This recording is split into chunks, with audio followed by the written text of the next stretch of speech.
أعوذ بالله من الشيطان الرجيم بسم الله الرحمن الرحيم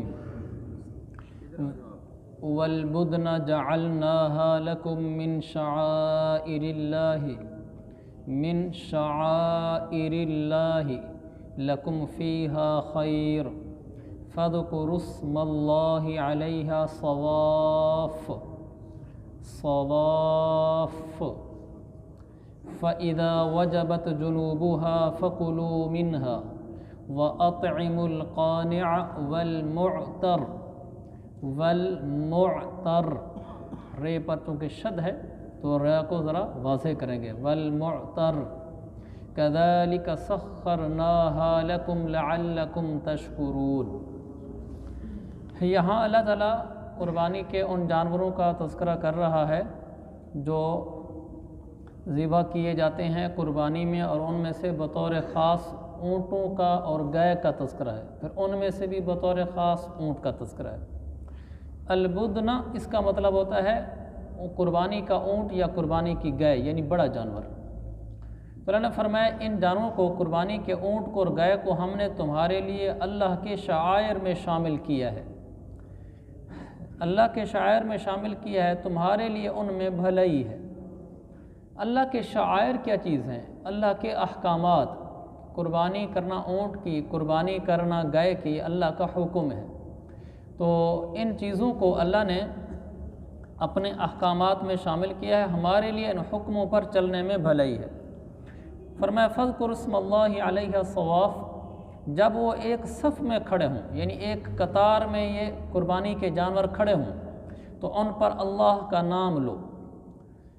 فَإِذَا وَجَبَتْ جُنُوبُهَا، پھر جب وہ ذبح ہو کر ان کے پہلو زمین پر گر پڑیں تو ان کے گوشت میں سے خود بھی کھاؤ اور ان محتاجوں کو بھی کھلاؤ جو صبر سے بیٹھے ہیں، مانگتے نہیں ہیں، اور ان کو بھی کھلاؤ جو آ کر تم سے مانگتے ہیں کہ ہم حاجت مند ہیں، ہماری حاجت پوری کرو۔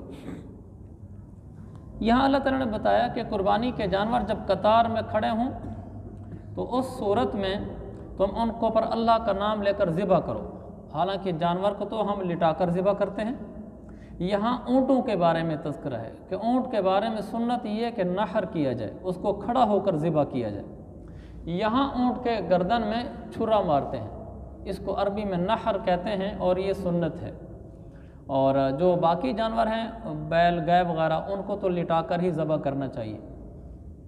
تو فرمایا کہ ان جانور پر اللہ کا نام لو، وہی بات کہ بسم اللہ اللہ اکبر کہنے سے جانور حلال ہو جاتا ہے، اور جب ان میں سے کھاؤ تو خود بھی کھاؤ اور ان کو بھی کھلاؤ جو قانع ہے اور اس کو جو معتر ہے۔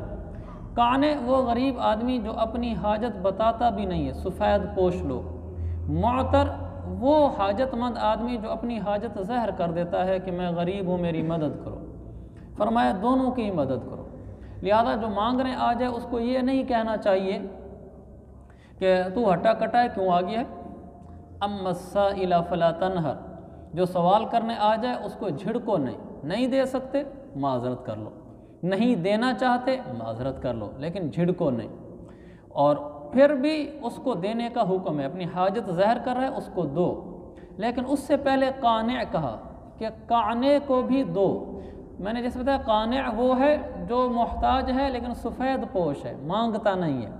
معتر وہ ہے جو محتاج ہے لیکن مانگ لیتا ہے۔ تو اللہ نے سفید پوش کا تذکرہ پہلے کیا ہے، یہ بتانے کے لیے کہ جب اللہ کے نام پر غریبوں کو دینے کا وقت ہے تو پہلے ان کو ڈھونڈا کرو جو سفید پوش ہوتے ہیں۔ ہمارے یہاں کیا ہوتا ہے، لوگ اپنی جان چھڑانے کے لیے، یہ فطرانہ ہوتا ہے خاص طور پر، بھئی عید سے پہلے پورے گھر کا فطرانہ دینا ہے، جو باہر مانگنے والے سوالی پھر رہے ہوتے ہیں ان کو پیسے دو فطرانے کے تاکہ فطرانہ اتر جائے۔ یہ تو چٹی بھگتانے والی بات ہے، آپ سفید پوش کو کیوں نہیں ڈھونڈتے؟ اللہ نے سفید پوش کا تذکرہ پہلے کیا ہے، لہذا آپ دیکھیں میرے قرب و جوار میں کون سا ایسا آدمی ہے جو سفید پوش ہے۔ سفید پوش کا مطلب جو غریب ہے لیکن بتاتا نہیں ہے کسی کو میں غریب ہوں میری مدد کرو، اس کو ڈھونڈ کر خود جا کر اس کی مدد کرو، اس کے گھر پہنچاؤ۔ اگر وہ فطرانہ لیتے ہوئے یا زکوٰۃ لیتے ہوئے یا عشر لیتے ہوئے اور محسوس کرتا ہے کہ یار ہم کوئی فطرانے لینے والے لوگ ہیں، بعض وہ محتاج ہوتا ہے لیکن عزت نفس کی مجروحیت سمجھتا ہے، شریعت پہ قربان جو اس نے راستے نکال دیے، تو شریعت نے بتایا ہے کہ آپ ایسے آدمی کو کہہ سکتے ہیں جی میری طرف سے گفٹ ہے، میری طرف سے عیدی ہے، میری طرف سے ہدیہ ہے، میری طرف سے آپ کا تعاون ہے، آپ کچھ بھی کہہ دیں، زبان سے کوئی ایسا لفظ بول دیں جس سے وہ یہ سمجھے کہ مجھے کوئی زکوٰۃ نہیں دے کے جا رہا ہے، یہ فطرانہ نہیں دے کے جا رہا، اور دل میں آپ یہ نیت کریں میں نے فطرانہ دیا ہے، میں نے زکوٰۃ دی ہے، میں نے عشر دیا ہے، وہ ادا ہو جاتا ہے۔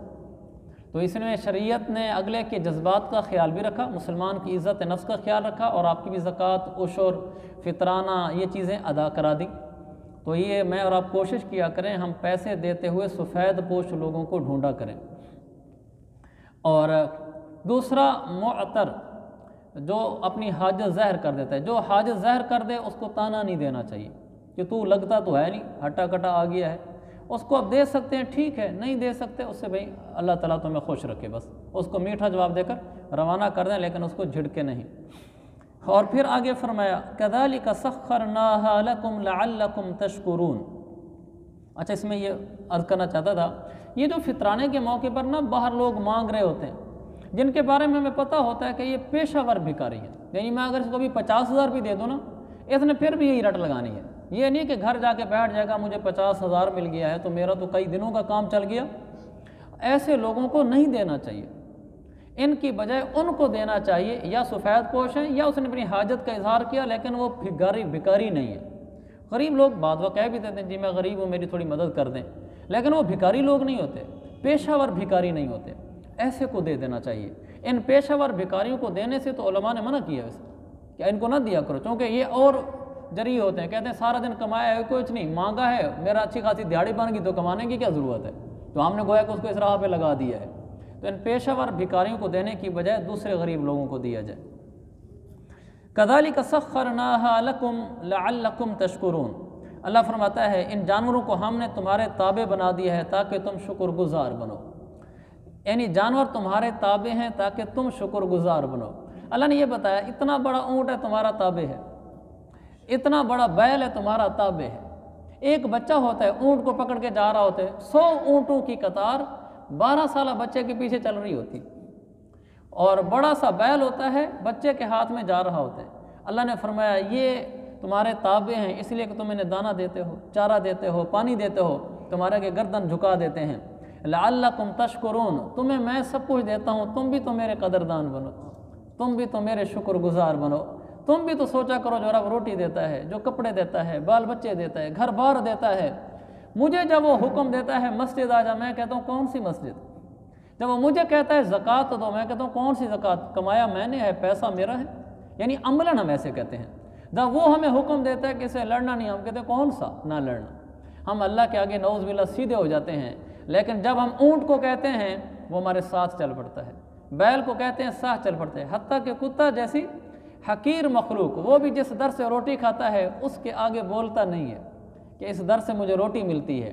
میرے عزیزو ہمیں اللہ کے در سے روٹی ملتی ہے اور ہم اللہ کے آگے بولتے ہیں، کیا بولتے ہیں؟ وہ کہتے ہیں حی علی الصلاۃ، آ جاؤ نماز کی طرف، ہم کہتے ہیں ٹائم نہیں ہے، تو اللہ کے آگے بولا ہی تو ہے، اور کیسے بولنا ہوتا ہے؟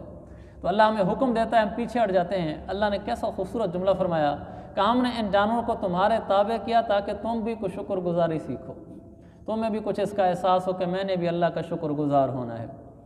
لن ینال اللہ لحومها ولا دماؤها ولکن ینالہ التقوی منکم۔ اب قربانی کا چونکہ تذکرہ چل رہا تھا، قربانی کے دنوں میں بھی ہم قربانی کرتے ہیں، اللہ نے فرمایا اللہ کے پاس ان قربانی کے جانوروں کا گوشت نہیں پہنچتا، نہ ان قربانی کے جانوروں کا خون پہنچتا ہے، بلکہ اللہ کے پاس تمہارا تقوی پہنچتا ہے۔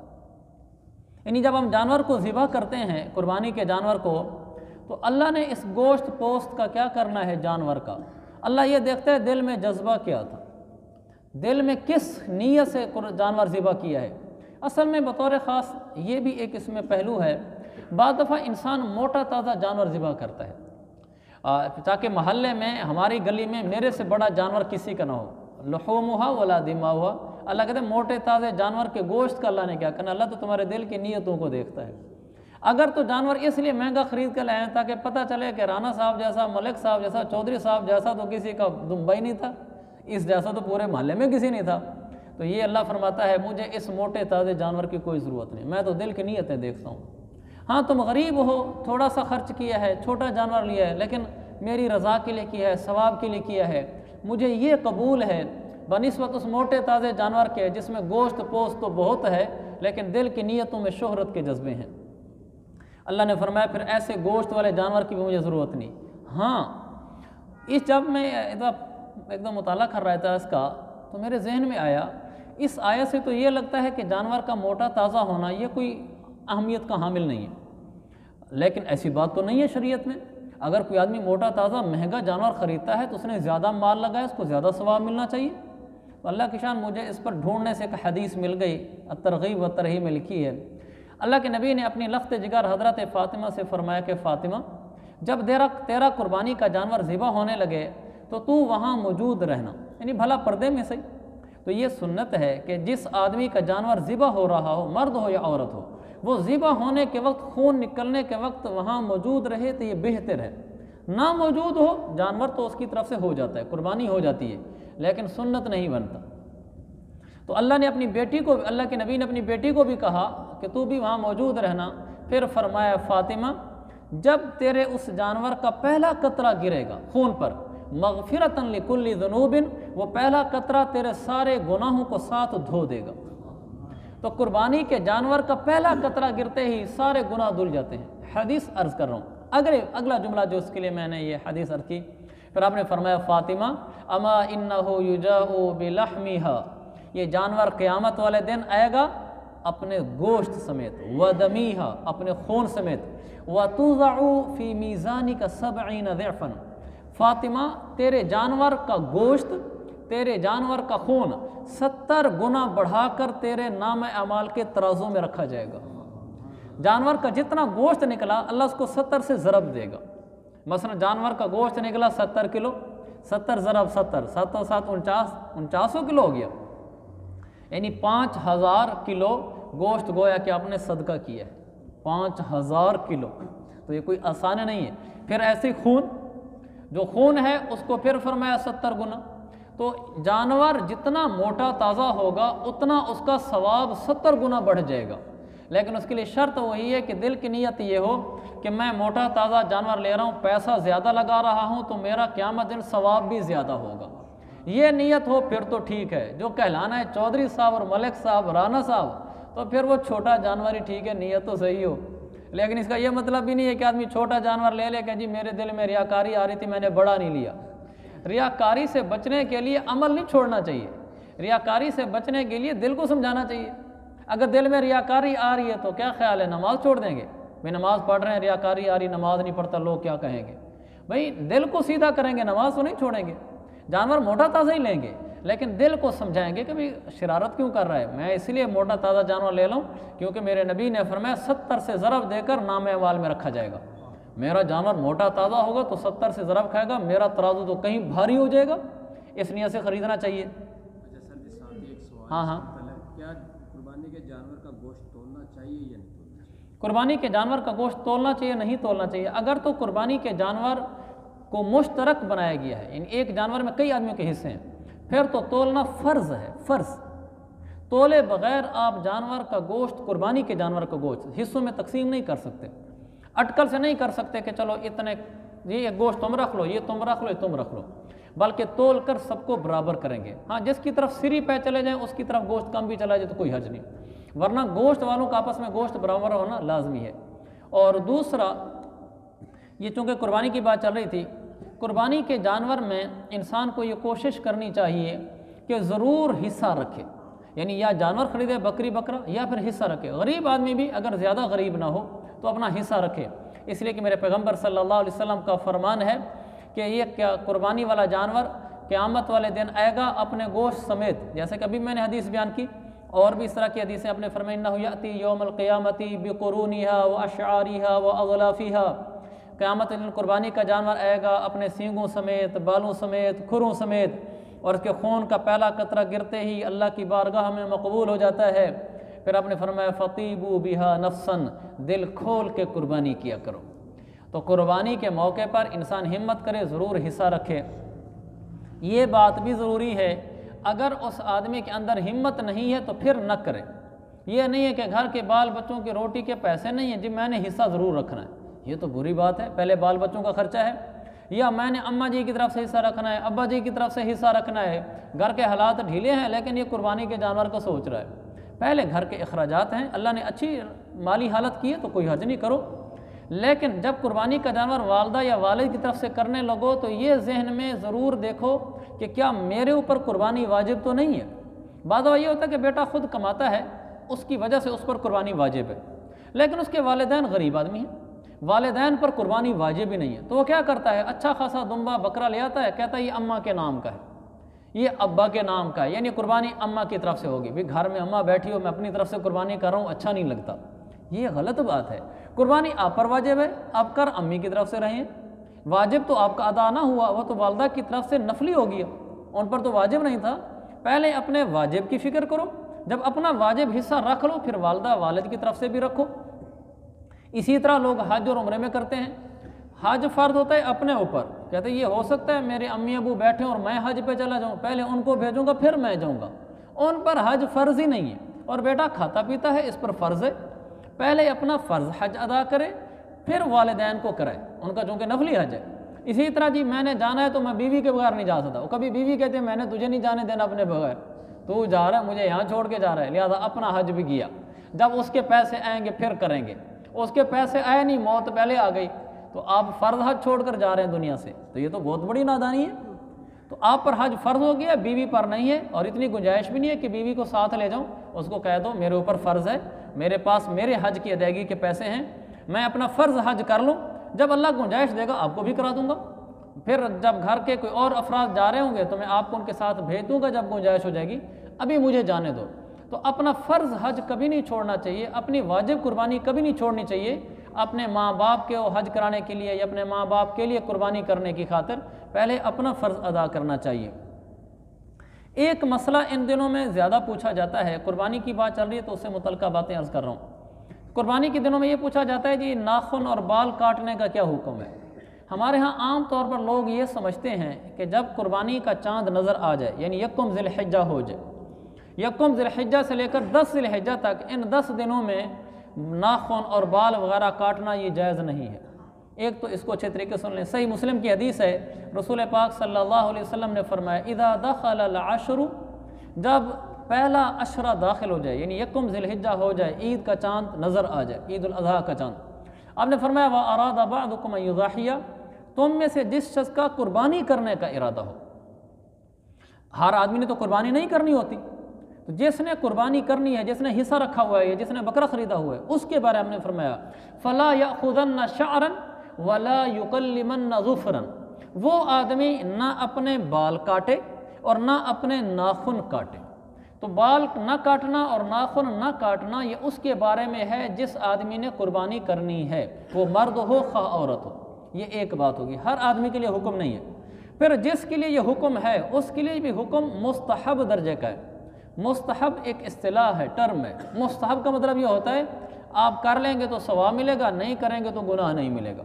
لہذا اگر ایک آدمی نے قربانی کرنی ہے اور وہ اپنے بال ناخن کاٹ لیتا ہے تو اس کو بھی گناہ نہیں ملے گا، اجازت ہے اس کے لیے، البتہ ثواب میں اس کے کمی آ جائے گی۔ اور یہ حکم بھی یہاں والوں کے لیے، حاجیوں کے لیے نہیں ہے۔ حاجی تو کرے گا اس لیے کہ اس نے 7 ذی الحجہ کو احرام باندھنا ہے، احرام باندھنے سے پہلے زیر ناف بال صاف کرنا، ناخنوں کو کاٹنا اور اپنے بالوں کی صفائی کرنا، یہ تو سنت ہے، تو وہ ان کاموں کو تو کرے گا۔ پھر حاجی کے لیے قربانی کا حکم عموماً ہوتا ہی نہیں ہے۔ تو یہ مسئلہ بھی اچھی طرح ذہن نشین ہو جائے کہ ناخن اور بال کاٹنے کا حکم صرف قربانی والے کے لیے، مرد ہو خواہ عورت ہو، اور یہ حکم بھی لازمی درجے کا نہیں ہے، کر لے تو ثواب ہے، نہ کرے تو کوئی گناہ نہیں ہے۔ ایک بات اور ہے، جانور کا دھندہ ہونا۔ ہمارے ہاں جانور کو خریدتے ہوئے یہ دیکھا جاتا ہے کہ دھندہ ہے یا نہیں ہے۔ یاد رکھیں جانور کا دھندہ ہونا یہ شرط نہیں ہے قربانی کے پر لگنے کے لیے۔ قربانی پر جانور آپ کا لگ جائے اس کے لیے ضروری ہے کہ اس کی عمر دیکھی جائے، اگر اس کی عمر پوری ہے بھلا وہ دھندہ نہیں ہوا۔ کبھی کبھی ایسے ہوتا ہے، بیپاری لوگ اس کو جانتے ہیں کہ جانور کی عمر پوری ہو جاتی ہے لیکن دھندہ نہیں ہوتا۔ وہ عمر کیا ہے؟ بکری اور بکرے کے لیے 1 سال اسلامی مہینوں کے لحاظ سے، کیونکہ اسلامی مہینوں کے لحاظ سے سال انگریزی سال سے 10 دن کم ہوتا ہے، تو 10 دن بڑی مدت ہے۔ ایک بکرا آپ کو معلوم ہے آپ کے گھر میں عید سے 1 دن پہلے پیدا ہوا، اگلے سال عید پر اسلامی لحاظ سے وہ سال کا ہوا کھڑا ہے۔ انگریزی لحاظ سے ابھی اس کے 5-7 دن باقی ہیں، 10 دن باقی ہیں۔ اسلامی مہینے کے لحاظ سے اگر آپ کا بکرا پورا 1 سال کا ہے تو اس کی قربانی جائز ہے، بھلا دھندہ نہ ہوا ہو۔ گائے اور بیل، بھینس اور بھینسا، ان کے لیے کہ 2 سال کے ہوں، جب 2 سال کے ہو جائیں اسلامی مہینوں کے لحاظ سے تو قربانی ہو جاتی ہے، بھلا دوندے نہ ہوئے ہوں۔ تو یہاں پر دوندہ ہونا عام طور پر اس لیے دیکھا جاتا ہے تاکہ تسلی ہو جائے کہ عمر پوری ہے، ورنہ دوندہ ہونا شرط نہیں ہے، عمر کا پورا ہونا شرط ہے۔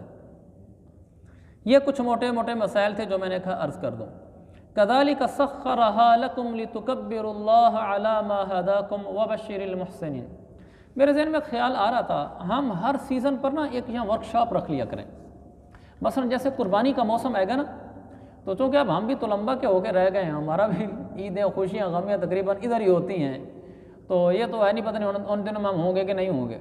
قربانی سے پہلے ہم یہاں مسجد میں جمع ہو جایا کریں، لوگ جمع ہو جائیں، کچھ پمفلٹ چھپ جایا کریں، کچھ تشہیر ہو جایا کریں، لوگوں کو پتہ لگ جائے۔ ہم 1-1.5 گھنٹے کی ایک ورکشاپ یعنی ایک میٹنگ، ایک مجلس رکھ لیا کریں جس میں قربانی سے متعلقہ ضروری مسائل بتا دیے جائیں، اس میں مسائل کی نشست بھی ہو جائے کہ کوئی مسئلہ لوگوں نے پوچھنا ہے تو وہ اس دن پوچھ لیں۔ اسی طرح رمضان آنے لگا ہے تو رمضان سے پہلے ایک نشست رمضان کی رکھ لیں، اسی طرح مختلف مواقع، رجب کا مہینہ آنے لگا ہے تو اس سے پہلے ایک نشست رکھ لیں۔ تو ہمارا اگر اس طرح کے چھوٹے چھوٹے پروگرام ہوتے رہا کریں تو انشاءاللہ امید ہے کہ ایک تو شہر میں دین کی فضا بنے گی اور پھر ہمیں ثواب بھی ملے گا۔ تو اس بارے میں کبھی بیٹھ کے مشورہ کر لیں گے، اگر ہمارا اس طرح ہو جایا کرے تو امید ہے کہ انشاءاللہ ایک اچھا ماحول قائم ہو جائے گا۔ اللہ مجھے بھی توفیق دے۔ كَذَلِكَ سَخَّرَهَا لَكُمْ لِتُكَبِّرُوا اللَّهَ عَلَى مَا هَدَاكُمْ۔ اللہ تعالیٰ فرماتا ہے کہ اللہ ہی ہے جس نے جانور تمہارے تابع بنا دیے تاکہ تم اس بات پر اللہ کی تکبیر کرو کہ اس نے تمہیں ہدایت عطا فرمائی، اور جو لوگ نیکیاں کرتے ہیں ان کو خوشخبری سنا دو، یعنی جنت کی خوشخبری سنا دو۔ ان اللہ یدافع عن الذین آمنوا، بے شک اللہ ان لوگوں کا دفاع کرے گا جو ایمان لے آئے ہیں۔ ان اللہ لا يحب كل خوان کفور، اللہ ایسے شخص کو پسند نہیں کرتا جو دھوکے باز ہو اور ناشکرہ ہو۔ یہ جو فرمایا نا کہ اللہ ایمان والوں کی طرف سے دفاع کرے گا، اگلی آیت میں ہے اذن للذین یقاتلون بانہم ظلموا، اس آیت کا ترجمہ کر لوں پھر پچھلی آیت عرض کروں گا۔ اذن للذین یقاتلون بانہم ظلموا، جن لوگوں سے جنگ کی جا رہی ہے انہیں اب اجازت دی جاتی ہے کہ وہ اپنے دفاع میں لڑ لیا کریں۔ وَإِنَّ اللَّهَ عَلَى نَصْرِهِمْ لَقَدِيرٌ، یقین رکھو کہ اللہ ان کو فتح دلانے پر پوری طرح قادر ہے۔ یہ وہ پہلی آیت ہے جو مدینہ منورہ صحابہ کے آنے کے بعد جہاد کی اجازت کے لیے اتری۔ 13 سال صحابہ جو مکہ میں رہے ان کو حکم تھا کفوا ایدیکم، قرآن کی آیت ہے کہ کافر تمہارے پر ہاتھ اٹھائیں تم نے ہاتھ نہیں اٹھانا آگے سے، یہ حکم تھا کفوا ایدیکم، ہاتھ نہیں اٹھانا۔ اور جب مسلمان مدینہ منورہ آ گئے تو یہ سب سے پہلے یہی آیت ہے جس کے ذریعے سے مسلمانوں کو تلوار اٹھانے کی اجازت ملی۔ کہا اذن للاذن کا معنی اجازت ملنا، اب مسلمانوں کو اجازت مل گئی ہے کہ ان سے جنگ کی جائے تو اب یہ بھی آگے سے جنگ کریں اور اپنے دفاع میں لڑیں۔ تو یہاں اللہ نے پھر فرمایا ان اللہ یدافع عن الذین آمنوا، پچھلی آیت۔ اب جب یہ ایمان والے لڑیں گے تو اللہ ان کا دفاع کرے گا، اب اللہ ان کے دفاع پر خود آئے گا، یعنی اللہ ان کی مدد کرے گا۔ پھر فرمایا علی نصرہم لقدیر، اور اللہ بڑی طاقت رکھتا ہے، قدرت رکھتا ہے مسلمانوں کی مدد پر۔ پھر اللہ نے کر کے دکھلایا، جب غزوہ بدر ہوا تو اللہ نے مدد کر کے دکھلائی باقاعدہ۔ تو اس آیت میں مسلمانوں کو جہاد کی اجازت ملی ہے، لہذا جہاد بھی باقاعدہ ایک حکم شرعی ہے۔ آگے الذین اخرجوا سے صحابہ کا تذکرہ ہے جن صحابہ کو مکہ سے نکالا گیا اور پھر وہ یہاں مدینہ تشریف لائے، پھر کافروں سے جہاد کیا، اللہ نے ان کی تعریفیں کی ہیں۔ یہ آیت ہو جائے گی مکمل، اس کو پڑھ لیتے ہیں۔ الذین اخرجوا من دیارہم بغیر حق الا ان یقولوا ربنا اللہ، یہ وہ لوگ ہیں یعنی وہ مسلمان جو مدینہ پہنچ چکے ہیں جن کو اب جہاد کی اجازت ملی ہے، ان کا تذکرہ ہو رہا ہے۔ یہ وہ لوگ ہیں جنہیں صرف اتنی بات پر اپنے گھروں سے یعنی مکہ مکرمہ سے نہ حق نکالا گیا کہ انہوں نے یہ کہا تھا کہ ربنا اللہ، ہمارا رب اللہ ہے۔ ولولا دفع اللہ الناس بعضهم ببعض لهدمت صوامع وبیع وصلوات، واو کو پڑھنا ہے، صلوات ومساجد یذکر فیہا اسم اللہ کثیرا وَلَيَنْصُرَنَّ اللَّهُ مَن يَنْصُرُهُ إِنَّ اللَّهَ لَقَوِيٌّ عَزِيزٌ۔ اگر اللہ لوگوں کے ایک گروہ کے شر سے دوسرے کے ذریعے دفع نہ کرتا رہتا تو خانقاہیں، کلیسا، عبادت گاہیں اور مسجدیں جن میں اللہ کا کثرت سے ذکر کیا جاتا ہے ان سب کو مٹا دیا جاتا، اور اللہ ضرور ان لوگوں کی مدد کرے گا جو اس کے دین کی مدد کریں گے، بے شک اللہ بڑی طاقت والا، بڑے اقتدار والا ہے۔ یہاں اللہ نے یہ بتایا کہ اگر جہاد کی اجازت نہ ملتی تو جو لوگ کافر شر کیا کرتے ہیں تو ان کے شر سے اگر اللہ ان کو جہاد کی اجازت دے کر شر کو دور نہ کرتا تو پھر یہ مسجدیں اور عبادت گاہوں کو مٹا دیا جاتا، وہ کافر سر چڑھ کے آ جاتے۔ چونکہ مدینہ میں جب مسلمان آئے تو انہوں نے مسجدیں بنانا شروع کر دیں، ایک اسلامی ریاست قائم ہو گئی۔ اب اگر اللہ ان کو جہاد کی اجازت نہ دیتا تو وہ تو ان کی مسجدیں گرا دیتے، وہ تو مسلمانوں کے عبادت خانے مٹا دیتے۔ یہ جو کہنا خانقاہیں اور کلیسا، یہ عیسیٰ علیہ السلام کے زمانے میں عبادت خانے کو کہا جاتا تھا۔ صلوات، عبادت گاہیں، یہ موسیٰ علیہ السلام کے زمانے کے عبادت گاہوں کو کہا جاتا تھا۔ مساجد حضور علیہ السلام کے زمانے کی عبادت گاہوں کو کہا جاتا ہے۔ تو ہر نبی کی شریعت میں جہاد رہا ہے۔ اگر یہ جہاد کی اجازت نہ ہوتی تو کافر مسلمانوں کو اوپر چڑھ آتا اور مسلمانوں کے ان نشانات کو بھی مٹا دیتا۔ لہذا جہاد بھی اللہ تعالیٰ کی طرف سے ایک نعمت ہے، بشرطے کہ اپنی شرطوں کے ساتھ کیا جائے۔ الذین ان مکناہم فی الارض اقاموا الصلاۃ وآتوا الزکاۃ وامروا بالمعروف ونہوا عن المنکر وللہ عاقبۃ الامور۔ یہ صحابہ جو مدینہ آگے ہیں ایسے لوگ ہیں، اگر ہم انہیں زمین میں اقتدار بخشیں تو اقام الصلاۃ، یہ نماز قائم کریں گے، آتوا الزکاۃ، زکوٰۃ دیں گے، اور نیکی کا حکم کریں گے اور برائی سے روکیں گے، اور سارے کاموں کا انجام اللہ ہی کے پاس ہے۔